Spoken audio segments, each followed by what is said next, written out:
We're talking about the Daunte Wright situation, the 20-year-old brother who was killed in Minnesota. The police, just to give you a quick update, just to jump back into it, the police pulled the brother over because he had his registration was expired. He had something hanging from the mirror, right? These are the reasons why they pulled him over. The police officer,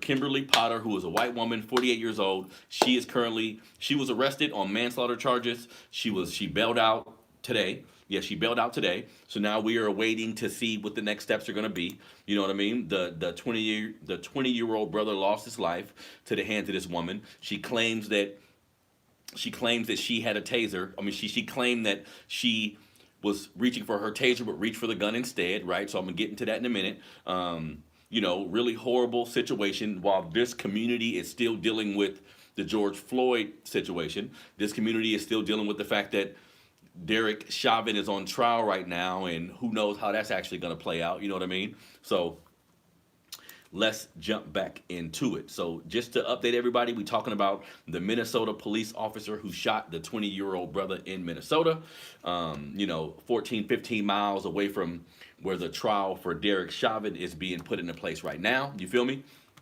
So let's continue to get into it. Now, here's my take on the situation, right? Because a couple things happened on that video that I want to talk about. Because when we say, hold on one second, when we say she did this on accident, well, she says she did this on accident, family, it's hard to believe, right? It's hard to believe that a police officer who's been doing this job for 26 years, now regardless of where you have your handgun, maybe you thought you had your gun on the left-hand side, but it was actually on the right-hand side, these two items must feel extremely different, especially when you've been on a police force this long. So am I going to believe that she accidentally shot him? I can't say that I believe that wholeheartedly. And another thing that I want to mention to everybody, this is what police have to realize too, because again, I was having a conversation with somebody about, the fact that cops shoot white people more than they shoot black people. These type of conversations is out of context to me, because I had to let them know I come from an underserved community where the police treated us a particular way, right? So you're not only dealing with cops shooting people here and there, but you're dealing with being harassed. You're dealing with getting your ass kicked and them letting you go. Like, we're not accounting for all this shit, right? And what this officer has to realize, and police in general, because people be getting at me in my DMs about shit not always being about racism and all this kind of shit. Look, family, we don't trust the police departments in America. This shit is about trust to a degree. Now, could there be a slight chance this woman mistaked her gun, her taser for her gun, slightly? But the mere fact that I don't trust y'all, the mere fact that we continually get fucked with by cops, right? Every other day we seeing a video of somebody that looked like us getting fucked with by the police force. We continually seeing this shit, right? So this is a trust factor, family. If trust was built up, if this community, us melanated folks, us black folks, if we trusted y'all asses, then maybe we can see something like this and say, you know what? Let's give the white lady the benefit of the doubt. Maybe she was, but no, because we don't trust, because y'all do shit to us time and time again, and the system helps you cover it up. This shit to me ain't no different. You know what I mean? So, she's been arrested on manslaughter charges. In that area, the statutes for that type of crime hold about 10 years in jail. Who knows if she's gonna actually get that? But to me, this is the price you pay for creating so much mistrust inside of a community. Like, this ain't just her fault. This is all police departments' fault, who hire these police officers who don't come from our community, right? Who don't come from our community, so they approach us.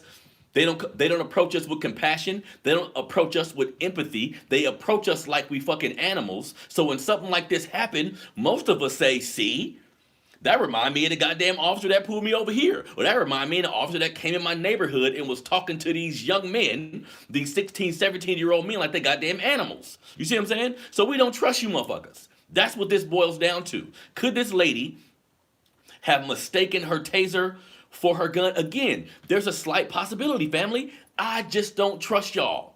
Based on our history dealing with y'all, I don't trust y'all. 15 miles away, we dealing with another officer who got a defense team that's trying to get him off. for saying that got a defense team trying to get him off. That basically saying that George Floyd had drugs in his system, that George Floyd was violent in these other areas. This is all bullshit, family. This is all bullshit. So how can we trust you, motherfuckers? If you want us to begin trusting you, protect and serve. Ain't that a crazy idea?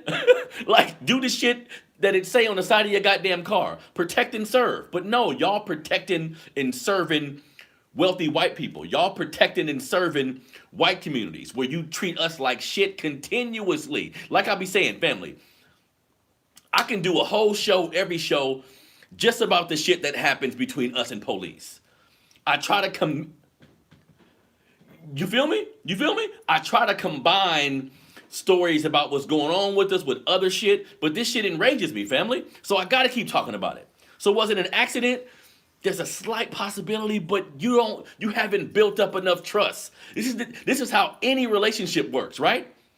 Would y'all agree? We're in a relationship with, everything is about relationships. With your family at home, with your friends at work, with your coworkers, with everybody, it's all about relationships. So if we had a relationship with police in general, because I don't separate y'all, y'all do the same shit to me. Exactly. You know what? I say the same thing, family, because even with the George Floyd shit, right? To me, what we saw on camera is what we saw. What the fuck is y'all going to trial about, right? If I held down a nigga on the street and put my knee in his back, and 8 minutes later he was died, that would be an open and shut. 8 minutes later he was dead. That'll be an open and shut case. My ass would get thrown under the goddamn jail. But because you cops, you pretty much have a right, or you pretty much been allowed to just run amok. You pretty much have been allowed to become lawless. And I think a lot of these cops realize that. If you look at Derek Chauvin's face as he had George Floyd pinned down, that's all we need to see. His face said, I don't give a shit if this nigga died. And then when he said, I can't breathe, he said, well, you're talking so you can breathe. What? What? So we're not dealing with empathy then, right? Ain't no empathy, ain't no consideration. So ain't no empathy and consideration for you motherfuckers. And just like I was saying, when we are considered a group, when people see black people, or when cops see black people, when we are judged in society, they judge us as a group, family. Middle America white folks who ain't never met nobody black, when they see T.I. on the goddamn TV, when they see T.O. running amok on the TV, and they see me in the grocery store, I'm T.I. I'm T.O. You know what I mean? They don't separate us because they don't know us. They never live around us, right? I was just watching a video today of a young man, and I posted it on my Instagram account, of a young man walking through a community. Now, I don't know what happened before the video, but he's walking through a white community, and his skin got him in trouble. He walking through a white community, and the white man's like, basically, nigga, what the fuck are you doing here? See the kind of country we live in? This is 2021. And we can't just walk, where we want to walk.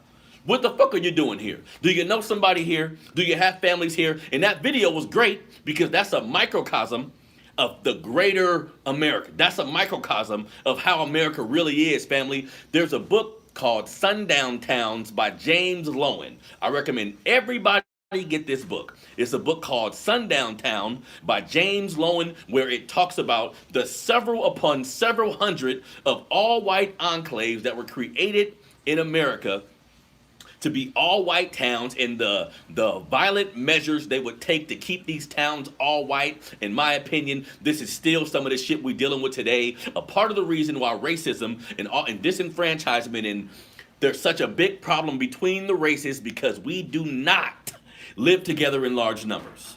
We do not live together in large numbers. So just because you go to a goddamn grocery store with somebody white, just because you can go to the movies with them, just because y'all sit next to each other in a restaurant, don't mean we in this goddamn post-racial society. You know what I mean? So this is all the shit we dealing with. So when we see a cop say, even though she said, taser, taser, taser, and she grabs her gun, what are we to believe, man? What are we to believe? You think I'm just gonna believe it was a goddamn accident? So all of them is accidents, right? Some of them is accidents. Some of them I didn't mean it. Some of them he was being rough with me. All this kind of shit. We don't trust you guys, family. This is a trust issue at the end of the day. So hopefully this officer gets reprimanded, and I wish Mrs. Potter. I wish I can give you the benefit of the doubt like you should give any human in these type of situations, but unfortunately, too much has happened. All cops aren't bad, but we're not talking about the ones that are good. Because even if you're a good cop, if you're inside of a precinct where you see cops that you're around conducting themselves in a certain manner and you don't do shit, you bad too, right? Y'all got on the same fucking uniform. We don't got time to differentiate, okay, this is a bad one, this is a good one. We don't got time for that, right? So, you know what I mean? Hopefully she goes to jail, but these incidents are microcosms of the bigger issues that we are dealing with in society with systems, right? With systematic racism. This is a system that we have to fight, family. So let's go. Next news story. All right.